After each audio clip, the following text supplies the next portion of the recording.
I never expected to find my own mother plotting against me in our family home. Yet here I stand frozen in the entryway, my heart thundering against my ribs as their voices drift from the living room. The floorboards creak under my feet despite my careful steps, but Mom and Ethan are too engrossed in their conversation to notice. We'll transfer everything before she realizes, Mom says, her voice rising with that familiar fever-pitch enthusiasm she only gets when discussing Ethan's future. The inheritance, the property rights, it's all going to you. My hand finds the doorframe, steadying myself as the words sink in. Through the gap in the door, I watch my younger brother sprawl across our worn leather sofa, his expression smug as he scrolls through his phone. He barely glances up at Mom, who paces the room with animated gestures, practically glowing with determination. What about Aurora's share? Ethan asks, though his tone suggests he couldn't care less about the answer. She's going to throw a fit when she finds out. Mom waves her hand dismissively. She'll understand that this is for the best. You're the one with real potential, sweetheart. Aurora's just drifting. No direction, no ambition. This money would be wasted on her. The words hit like a physical blow. I press my palm against my mouth, trying to contain the gasp that threatens to escape. The stained glass windows cast afternoon light in fractured patterns across the room, distorting everything in shades of blue and amber. How fitting that even the light in this house refuses to show things as they truly are. Besides, Mom continues, she's too soft, just like her father was, always letting emotions cloud her judgment. Dad. The memory crashes over me. Sunday morning breakfast, age 7, watching Dad collapse mid-sentence, his coffee mug shattering against the kitchen tile. The paramedics couldn't save him. Mom remarried David within 2 years, desperate for stability, and then Ethan came along. Everything changed after that. My vision blurs as I remember David's gentle encouragement when I made the basketball team. The way he'd attend every game while Mom was busy shuttling Ethan to piano lessons. You've got fire in you, kiddo, David would say. Don't let anyone dim that light. But David's gone now too, and Mom's obsession with Ethan has reached new heights. When are you planning to tell her? Ethan asks, finally setting his phone aside. After everything's settled, Mom replies, it'll be easier that way. Clean and simple. I step into the doorway, unable to contain myself any longer. Why wait? I'm right here. Mom whirls around, her face draining of color. Her mouth opens and closes like a fish gasping for air, the shock of being caught rendering her momentarily speechless. Ethan sits up straighter, his smugness morphing into a dismissive scoff that makes my blood boil. Aurora! Mom's voice shifts into that sickly sweet tone she uses when she's been caught in something unpleasant. We didn't hear you come in, sweetheart. How long have you? Long enough. My voice comes out steadier than I feel, stronger than all the times I've swallowed my hurt before. Long enough to hear you planning to steal my inheritance. That's not. Mom starts, but I cut her off. Don't. The word comes out sharp enough to make her flinch. Don't you dare try to justify this. Ethan stands crossing his arms. Come on, sis. You heard Mom. This is about putting the money where it'll do the most good. You're too emotional to. To what? I step further into the room, my hands trembling but my voice growing stronger with each word.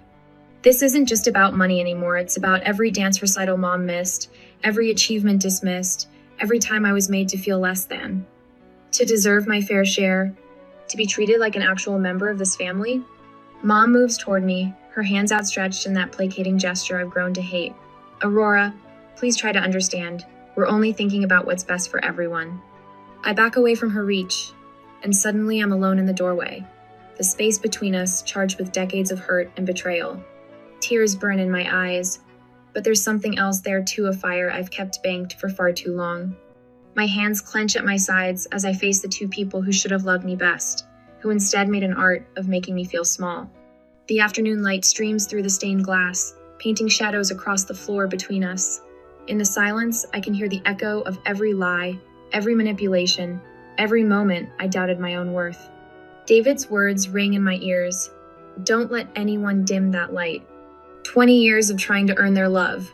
20 years of watching Ethan get every advantage while I fought for scraps of attention. 20 years of making myself smaller, quieter, less demanding. And for what? To stand here now and discover that even my inheritance, my last connection to Dad, is being stripped away. I lift my chin, meeting Mom's gaze. The weight of this moment presses down on me like a physical thing. I stand at the threshold of a decision that will change everything, stay and fight for what's mine, or walk away and finally free myself from their toxic grip. They're waiting for me to break, to cry, to give in like I always have before.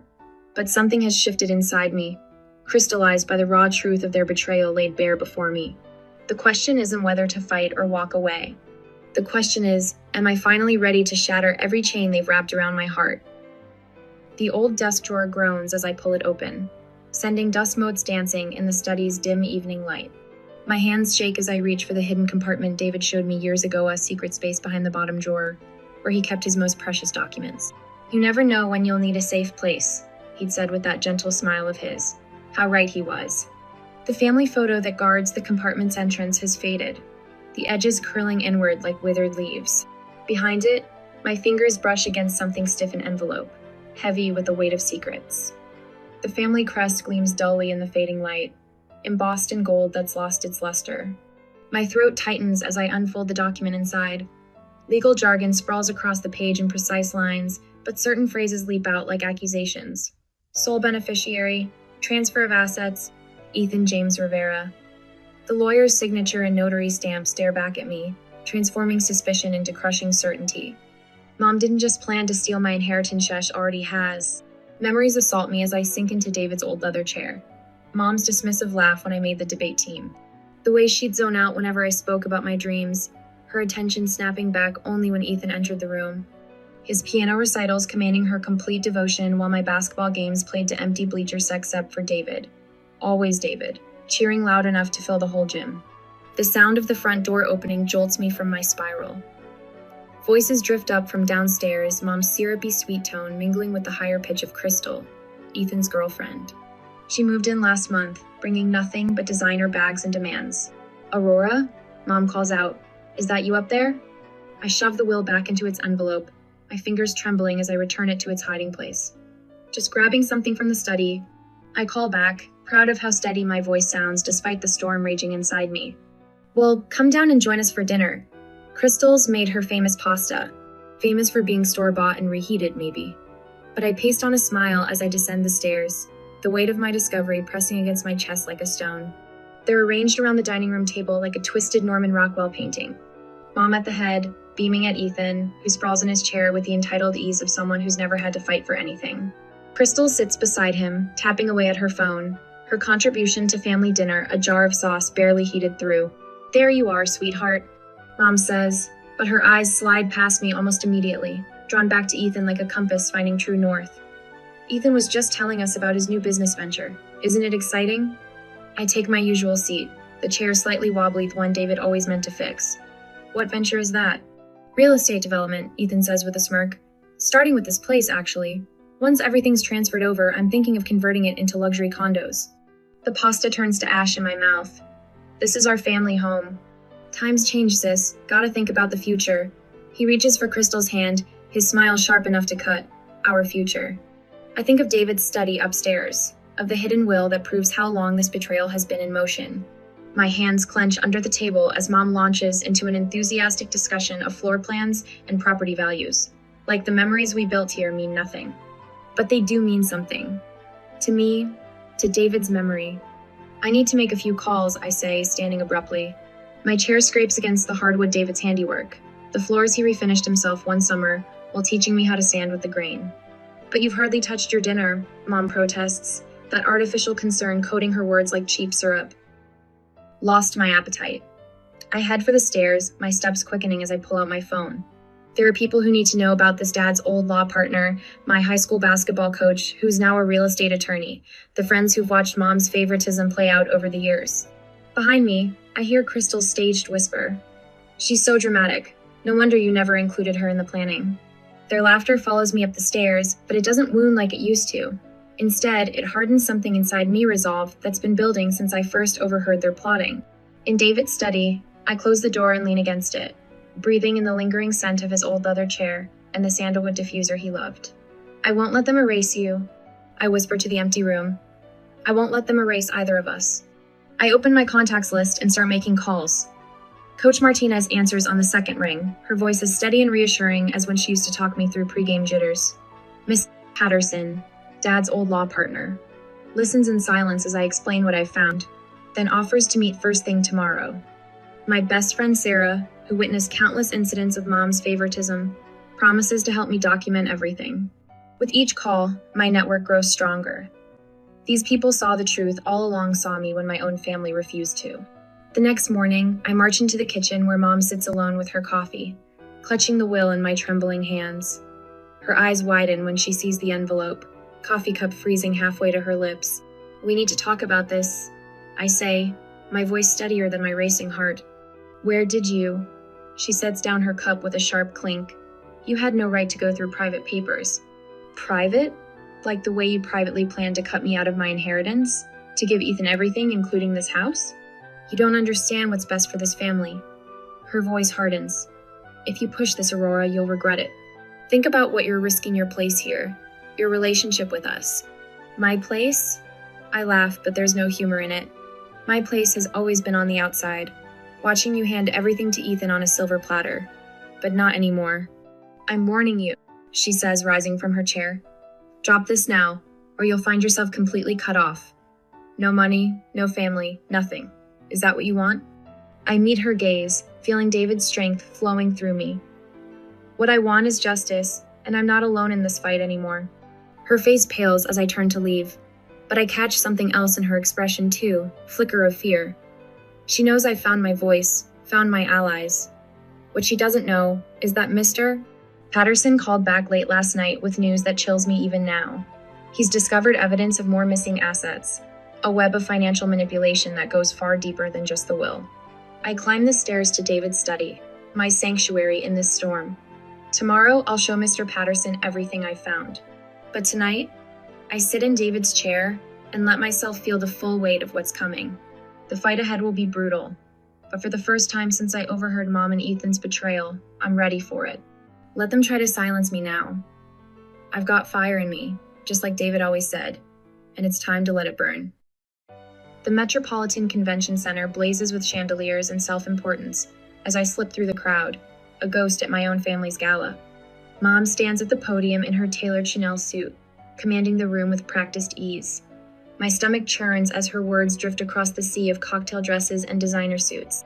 "The future of our legacy," she announces, her voice carrying that knife-edge sweetness I've grown to dread, "rests in capable hands. My son Ethan has demonstrated the kind of vision and leadership that will guide our family's interests into a new era." Ethan lounges in his chair on stage, thumb sliding across his phone screen even as the crowd applauds. The casual disrespect of it makes my jaw clench. He doesn't even have to pretend to care anymore. Michael Anderson from Channel 7 News Street apps forward with his microphone, right on cue. "Mrs. Rivera, there have been rumors of tension regarding the distribution of family assets. Can you address these concerns?" My fingers dig into my palm. Of course she planted this question. Mom never leaves anything to chance. Family transitions can be delicate. She meets my eyes across the room, her smile never wavering. But we must think of the greater good. Some members of the family lack the necessary focus to handle such responsibility. Better to concentrate resources where they'll be most effective. The crowd murmurs in agreement. I watch their heads nodding. These strangers so easily convinced that I'm the problem. That I'm the one who needs to be managed, contained, controlled. Ethan finally looks up from his phone.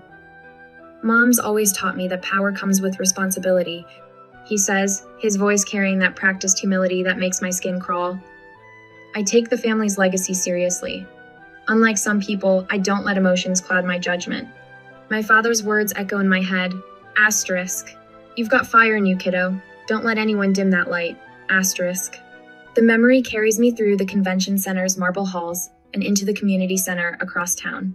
Here, away from the glitter and pretense, real people gather to discuss neighborhood revitalization. The fluorescent lights cast harsh shadows, but there's more honesty in this worn linoleum than in all of Mom's crystal chandeliers. Mom's already commandeered the town hall meeting, of course.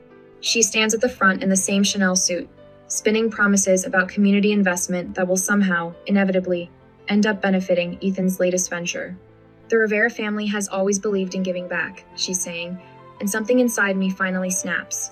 "Is that what you call it?" My voice cuts through the room, stronger than I knew it could be.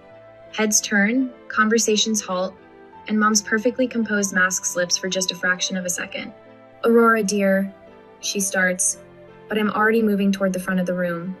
"Giving back?" My laugh sounds foreign to my own ears. "Let's talk about taking. Let's talk about how you've taken every opportunity, every advantage, every scrap of support, and funneled it all to Ethan. Let's talk about how you've spent years convincing every, including me, that I'm not worth investing in. This isn't the time or place. Mom's voice has an edge now, a warning. It's exactly the time and place. Tears burn in my eyes, but I refuse to let them fall. These people deserve to know who they're really dealing with. A woman who would steal her own daughter's inheritance. Who would? You're proving my point about letting emotions cloud your judgment. Mom's words are precise, calculated to cut. But this time, they don't land. This time, I feel the years of pain and self-doubt transforming into something else, something with teeth. My emotions aren't clouding anything, I say, my voice steady despite the thunder of my heart. They're finally letting me see clearly. You can't gaslight me anymore, Mom. You can't make me doubt myself. Not when I have proof of what you're planning. The room has gone completely still. In the harsh fluorescent light, I watch Mom's carefully constructed facade begin to crack. She opens her mouth, closes it, opens it again, but for once, she has no words to smooth this over. And in that moment, standing in this humble community center with my truth finally spoken aloud, I feel the first real stirring of power. Not the kind that comes from designer suits or media manipulation, but something deeper. Something that's been waiting inside me all along, like banked embers finally catching flame. Back in Dad's study, I trace my fingers across his old desk. The room still holds echoes of him engineering books, lined up precisely on the shelves, his vintage desk lamp casting a warm glow across photographs I'd almost forgotten. Me at my first basketball game, Dad beaming with pride. The last Christmas we had together, before everything changed. The confrontation at the community center replays in my mind, but this time I feel something different stirring beneath the anger and hurt. Strength. Purpose. The desk calendar becomes my war room map as I plot out the next steps. Legal research, financial audits, outreach to old alleys, each item carefully noted and cross-referenced. My hands don't shake anymore as I draft emails to Dad's former colleagues, people who've watched me grow up and might remember a different version of our family history.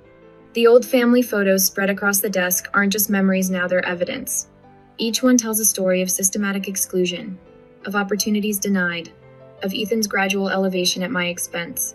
The storm outside matches my intensity as I work late into the night at First National Bank, poring over archived documents. My heart nearly stops when I find it a forgotten safe deposit box containing a contract I've never seen before. The legal language is dense, but one clause stands out with crystal clarity, a provision that could unravel Mom's entire plan. Lightning flashes outside as I dial Cynthia Ramirez, my trusted legal advisor. You need to see this, I tell her, my voice barely containing my excitement. I think I found our way in. The thunder rolls as I stare out at the rain-slicked streets, the contract clutched to my chest. The question isn't if I'll use this newfound advantage, it's how. And for the first time since this battle began, I feel the odds shifting in my favor.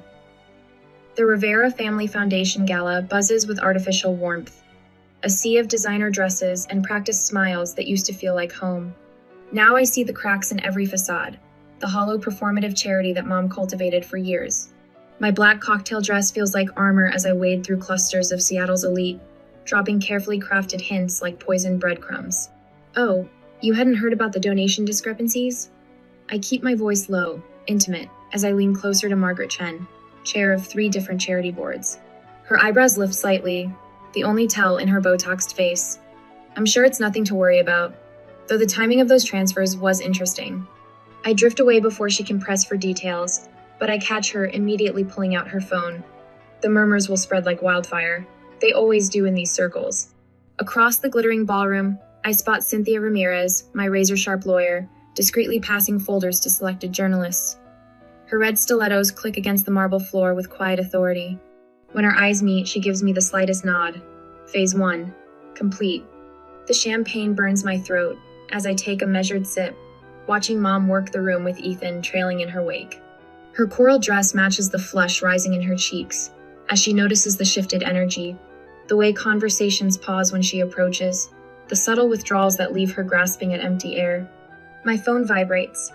Michael Anderson's message lights up the screen. Ready when you are. I check my watch. 20 minutes until his speech. Already I can see Mom's carefully constructed world beginning to fray at the edges. Ethan's face is glued to his phone, no doubt watching the first wave of social media posts questioning his suspiciously padded resume, and the foundation's murky finances. Aurora. The voice behind me belongs to Professor Caldwell, my old mentor from UW. His weathered face holds a mixture of concern and determination. Are you sure about this? I think of the forged documents hidden in my clutch, the years of systematic financial abuse disguised as maternal concern. They left me no choice. The microphone squeals with feedback as Michael takes the stage. Mom's head snaps up, her smile faltering as she realizes this isn't the usual fawning introduction she's grown accustomed to. I lean against a marble pillar, steadying myself for what comes next. Good evening, everyone. Michael's voice carries clear and strong. I'd like to discuss some concerning findings regarding the Rivera Family Foundation's financial practices over the past decade. The room goes still. I watch Mom's face drain of color as Michael methodically lists off every manipulation, every fraudulent transfer, every instance of financial abuse she thought she'd buried. Ethan's phone slips from his trembling fingers, clattering against his champagne glass. This is outrageous! Mom's voice rises above the growing murmurs, shrill with desperation. She practically runs to the stage, snatching the microphone. These accusations are completely unfounded. Aurora is simply jealous of her brother's success. Is she? Professor Caldwell's voice cuts through the chaos. He steps forward, commanding attention with his distinguished presence. I watched you sabotage your daughter's academic career to funnel more resources to your son. I have documentation of scholarships mysteriously redirected, of opportunities blocked. The floodgates open. Other voices join in, each with their own story of witnessed manipulation. Mom's grip on the microphone turns white-knuckled as her perfectly curated image crumbles in real time. My phone buzzes again. Cynthia's email glows urgent on the screen. I step onto the terrace, the cool night air a sharp contrast to the heated revelations inside. The city skyline sparkles below, indifferent to the implosion of my family's legacy. The attachment opens slowly, each second an eternity. When the document finally loads, my breath catches in my throat. This isn't just evidence of Mom's financial abuse, it's proof of criminal fraud. The original version of David's will, unaltered, showing his intent for an equal split between Ethan and me. Beside it, Mom's clumsily forged version that cut me out entirely. Cynthia's message blinks beneath the damning evidence. If we act now, Linda could face legal repercussions. The choice is yours. I stare at the Seattle skyline, the weight of this final weapon heavy in my hands. Behind me, I can hear Mom's voice rising in increasingly desperate justifications. The foundation of her power is already cracking. One more push could shatter it completely. The question isn't whether to use this evidence. The question is, when will it hurt her most? The downtown Civic Center looms before me, its polished marble columns casting long shadows in the afternoon sun. Through the glass doors, I spot Mom at the podium, her designer blazer, a slash of crimson, against the wood paneling. My pulse quickens as I check my phone one last time. Michael Anderson's message confirms he's ready to live stream everything. I push through the doors, and the murmur of voices washes over me. The conference hall is packed with community leaders, journalists, and familiar faces from Mom's social circle. Ethan sprawls on a leather sofa near the podium, his attention fixed on his phone as usual. Neither of them notice me yet. The contractual stipulations are quite clear. Mom announces, her voice carrying that familiar note of authority that used to make me shrink. Any attempts to contest the distribution of assets will be met with immediate leaction from our team of... You mean the legal team that helped you forge Dad's signature? My voice cuts through the room like a blade. Mom's hand freezes mid-gesture. Ethan's head snaps up, phone forgotten. The crowd parts as I stride forward, my heels clicking against the marble floor. The stack of documents in my briefcase feels heavy with truth. Aurora. Mom's smile is brittle. This isn't the time or place for family discussions. Actually, it's exactly the right time and place. I set my briefcase on the podium beside her, maintaining eye contact as I click it open. Since you're so eager to discuss legal matters, Ethan rises from the sofa, his earlier smugness curdling into something darker. Sis, you're embarrassing yourself. Just leave before. Before what? I withdraw the first document, the signed affidavit from Thomas Chen, our former family lawyer. Before I show everyone how you and Mom doctored Dad's will. The paper trembles slightly in my hand, but my voice remains steady. Or maybe before I reveal the backdated property transfers, the hidden accounts. Gasps ripple through the crowd. Phone cameras rise like a wave. From the corner of my eye, I spot Michael's live stream setup, his camera trained on Mom's rapidly paling face. These are baseless accusations, Mom sputters, reaching for the affidavit. I pull it away, my movements deliberate. Everything I'm saying is documented. I face the crowd, drawing strength from their rapt attention. I have bank records spanning 10 years, witness testimonies, audio recordings of my mother and brother planning to divert my inheritance me father's legacy through a series of fraudulent transfers. You ungrateful little, Ethan starts forward, but Mom grabs his arm, her knuckles white. I've spent months building this case, I continue, my voice growing stronger with each word. Working with financial investigators, legal experts, even members of this community who witnessed years of manipulation and favoritism. Today, I'm not just reclaiming my inheritance. I'm reclaiming my voice. The room buzzes with whispers and the rapid-fire clicks of cameras. Mom's carefully crafted image of the devoted family matriarch crumbles visibly. I see it in the way her shoulders cave, in how her perfectly manicured hand trembles as she reaches for the podium. Aurora, please, she whispers, but the microphone catches it anyway. We can discuss this privately, as a family. Family? The word tastes bitter. Was it family when you told Ethan I was too emotional, too soft to handle my own inheritance? Was it family when you planned to strip away everything Dad left me while I stood in the doorway, listening to you plot against me? Tears burn in my eyes, but I refuse to let them fall. Not here. Not now. The stained glass windows of the conference hall cast fractured light across the floor between us, so similar to that day in our living room. But this time, I'm not frozen in shock. This time, I'm not backing down. Miss Rivera, Michael Anderson steps forward, his camera still rolling. Would you be willing to share more details about these allegations? I meet Mom's gaze one last time, seeing the desperation there, the silent plea to protect the family's reputation. For a moment, I'm 7 years old again, watching her sweep away the shards of Dad's coffee mug, erasing all evidence of that terrible morning. But I'm not that helpless child anymore. Yes, I tell Michael, opening my briefcase wider. I think it's time everyone knew the truth. In the front row, Cynthia Ramirez, my attorney, nods encouragingly. The documents we've gathered together over months of painstaking work lie before me, each page a brick in the wall of evidence we've built. As I begin to speak, I watch Mom and Ethan exchange glances, their empire of lies crumbling in real time. The truth, as they say, will set you free. But first, it burns. 2 weeks later, I stand in the Central District Court, my heart hammering against my ribs as Judge Marshall reviews the final pieces of evidence. Cynthia's presentation has been masterful, methodically dismantling every counter-argument Mom's lawyers attempted to construct. Given the overwhelming evidence presented, Judge Marshall's voice fills the courtroom. This court finds in favor of the plaintiff, Aurora Rivera. The attempted transfer of assets is hereby nullified, and all inherited properties are to be returned to their rightful owner immediately. The gallery erupts in muffled cheers. I exhale slowly, years of tension finally releasing from my shoulders. Mom sits rigid in her chair, her face a mask of disbelief. Ethan's already storming out the back door, his footsteps echoing through the courthouse. Outside, the afternoon sun bathes the courthouse steps in golden light.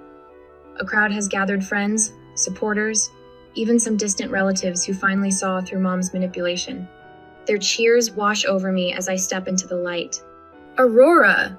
Someone thrusts a microphone forward. How does it feel to finally achieve justice? I pause, considering my words carefully. This isn't just about justice for me.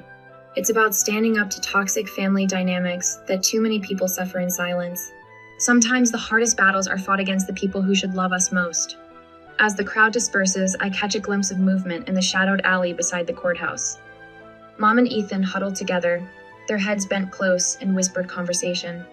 Their eyes track me with a familiar calculation that sends a chill down my spine. I turn away, squaring my shoulders as I descend the courthouse steps. Let them plot, let them scheme. I've already won the war they started, and whatever comes next, I'll face it standing tall. Sunlight streams through floor-to-ceiling windows, painting golden paths across bamboo floors. I breathe in the crisp morning air from my balcony, letting the steam from my coffee cup warm my face. No more tiptoeing through shadowed hallways or bracing for acidic comments over breakfast. This space is mine, every carefully chosen piece of furniture, every splash of color on the walls, every moment of silence or sound entirely under my control. I trace my fingers along the framed photograph of David on my entry table, his proud smile frozen in time as he stands beside my younger self at a basketball game. You were right, I whisper, adjusting the vintage basketball beneath it, signatures faded but still visible. The fire was always there. The morning light catches the crystal vase he gave me for my 16th birthday, sending rainbow prisms dancing across the walls. Each carefully chosen piece in my apartment tells a story of survival, of reclaiming what was mine. The city pulses below my window, a rhythm so different from the suffocating quiet of the family estate. I grab my leather Chiquita recent splurge that would have earned Mom's disapproval and head out, ready to embrace the morning. The boulevard stretches before me, lined with local shops and cafes where familiar faces greet me with genuine warmth. No hidden agendas, no subtle barbs wrapped in saccharine smiles. I pause before a sprawling mural that spans the side of the community center.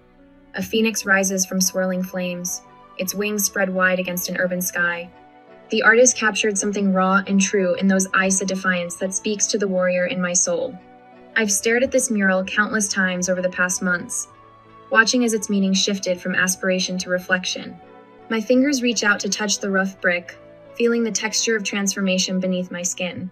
Later, the community center hums with quiet energy as friends and chosen family gather in the warmth of string lights and honest laughter. Crystal chandeliers cast soft shadows across faces that have become more precious to me than blood ties ever were. Cynthia raises her glass, her attorney's precision softened by genuine affection. To Aurora, she says, who reminded us that strength isn't about who can hurt the most, but who can heal the strongest. Michael Anderson catches my eye from across the room, nodding slightly. The journalist who helped expose the truth now feels more like a brother than the one who shared my blood. Your story, he says quietly when I join him. It's helping others find their voice. He gestures to the small crowd gathered around, use each person here, representing a thread in the tapestry of support that helped me rebuild my life. As if summoned by his words, Jasmine appears at my elbow, her eyes bright with unshed tears. Can we talk? She asks, twisting her hands together. It's about my mom. She breaks off, but I recognize the shadow in her expression, the way her shoulders curve inward like mine used to. I guide her to a quiet corner, our heads bent together in conspiracy. The fairy lights cast a protective glow around us as I share the wisdom born from my own battles. Start from the beginning, I tell her, my voice steady with the certainty of someone who's walked through fire and emerged stronger. I'm listening.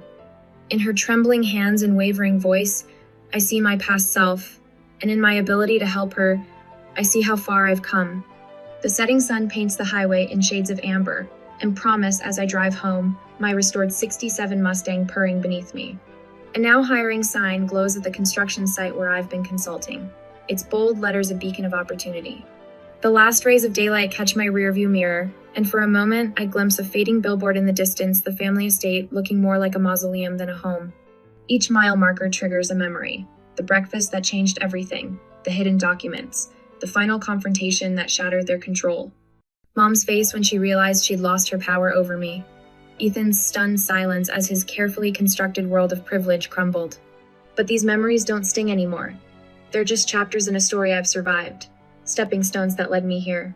The road stretches ahead, endless with possibility.